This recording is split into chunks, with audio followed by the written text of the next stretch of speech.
Assalamualaikum warahmatullahi wabarakatuh. Dalam ulumul Quran, asbabun nuzul terdiri atas dua kata. Pertama, asbab yang merupakan jamak dari sabab yang artinya sebab atau latar belakang. Dan yang kedua, nuzul yang berarti turun. Para ulama tafsir menjelaskan beberapa definisi asbabun nuzul. Menurut Habsyi As-Siddiqi, asbabun nuzul ialah kejadian yang karenanya diturunkan Al-Quran untuk menerangkan hukumnya dan suasana ketika ayat tersebut diturunkan, serta membicarakan sebab musabab diturunkannya ayat tersebut, baik yang sedang terjadi secara langsung atau yang sudah terjadi sebab itu, atau kejadian di kemudian hari untuk mengambil suatu hikmah atas turunnya ayat tersebut. Salah satu asbabun nuzul yang menarik untuk bahasan kali ini adalah dua buah ayat dalam surah Ali Imran. Surah Ali Imran atau yang berarti keluarga Imran termasuk surat Madaniyah, yaitu surat yang turunnya di kota Madinah ketika Nabi Muhammad SAW hijrah ke kota tersebut. Surah Ali Imran berjumlah 200 ayat dan turun sesudah surat Al-Anfal. Ayat yang akan kita bahas adalah Ali Imran ayat 190 dan 191. Ayat ini sekilas adalah tentang tanda-tanda kekuasaan Allah Subhanahu wa Ta'ala bagi orang-orang berakal yang patut untuk disimak. Kedua ayat ini bahkan disebutkan membuat Nabi Muhammad SAW menangis ketika baru diturunkan. Asbabun nuzul surah Ali Imran ayat 190-191. Oleh Ibnu Abbas pada riwayat At-Tabrani dan Ibnu Abi Hatim mengatakan bahwa hal ini dimulai dengan kedatangan orang-orang Quraisy ke kaum Yahudi.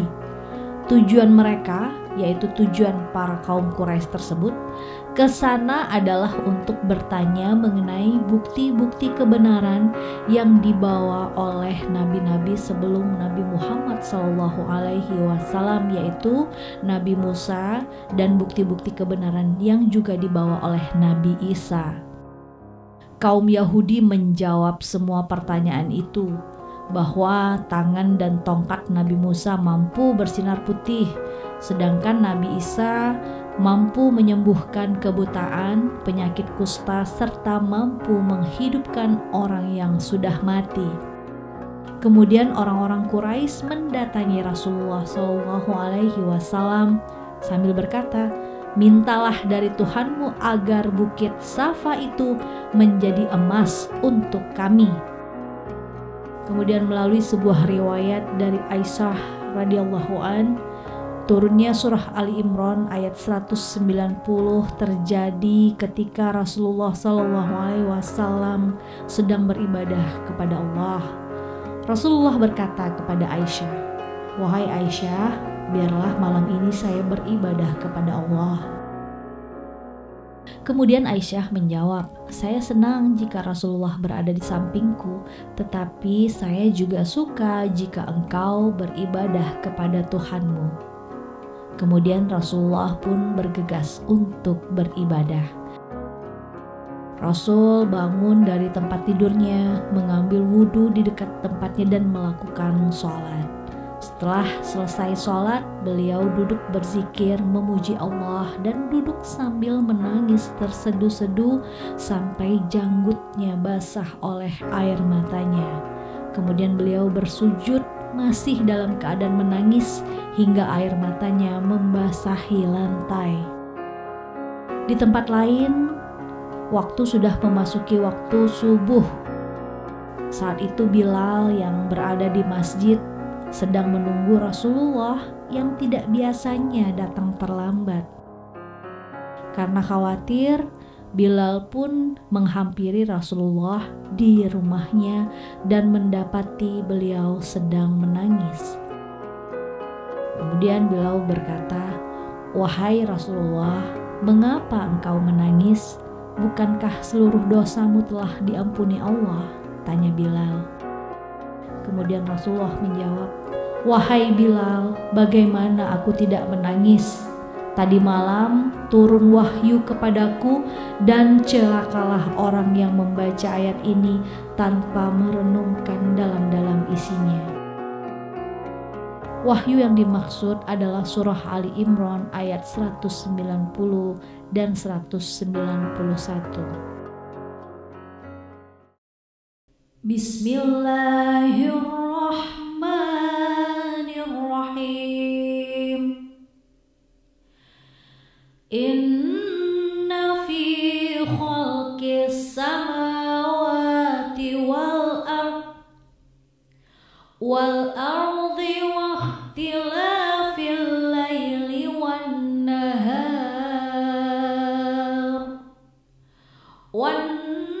nahari la ayatil li ulil albab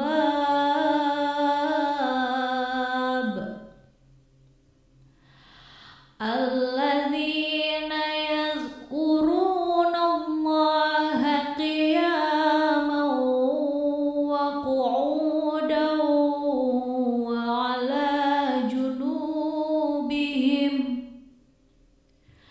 wa ala junubihim wa yatafakkaruna fi khalqis samawati wal ardh Rabbana ma khalaqta hadza batila subhanaka fakina azaban nar.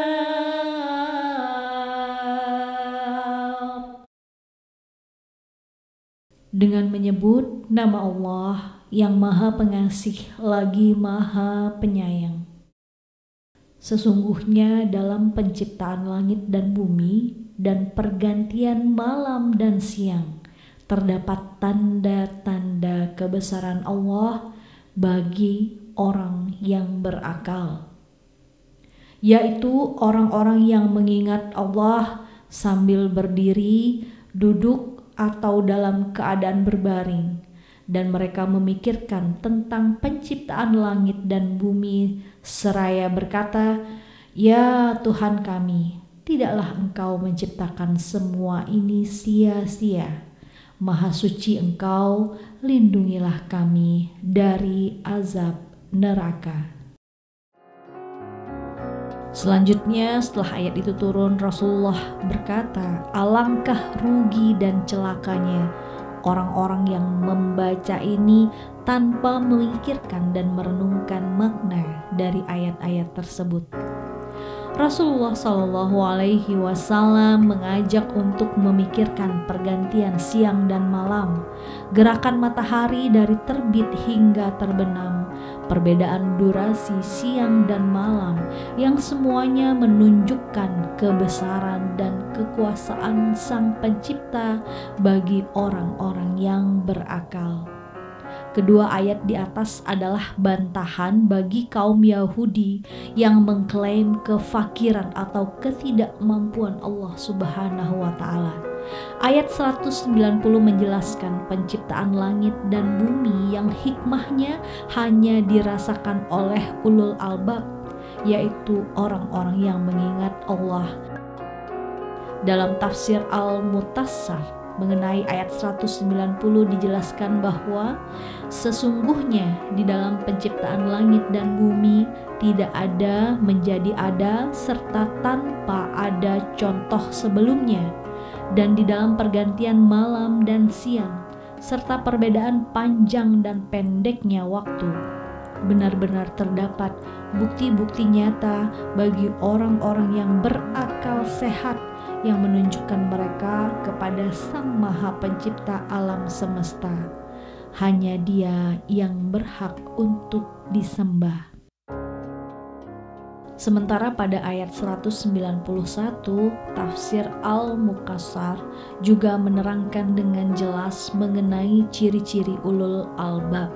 Disebutkan bahwa mereka adalah orang-orang yang senantiasa mengingat Allah dalam kondisi apapun, baik dalam kondisi berdiri, duduk, maupun berbaring. Dan mereka juga senantiasa menggunakan akal pikiran mereka untuk memikirkan penciptaan langit dan bumi. Ibnu Katsir menjelaskan surat Ali Imran ayat 190 dan 191 ini memotivasi manusia untuk memperhatikan ketinggian langit dan keluasan bumi serta semua yang ada padanya, mulai dari gunung hingga lautan, pasir hingga hutan, hewan hingga tumbuhan, serta ciptaan Allah lainnya yang begitu menakjubkan. Ayat ini mengajak umat Islam untuk merenungi fenomena yang terjadi di alam semesta. Tujuannya agar bertambah keimanan di dada seorang hamba setelah ia menyadari betapa hebat kekuasaan Allah Subhanahu wa Ta'ala yang mengatur alam tempat kita semua manusia berada.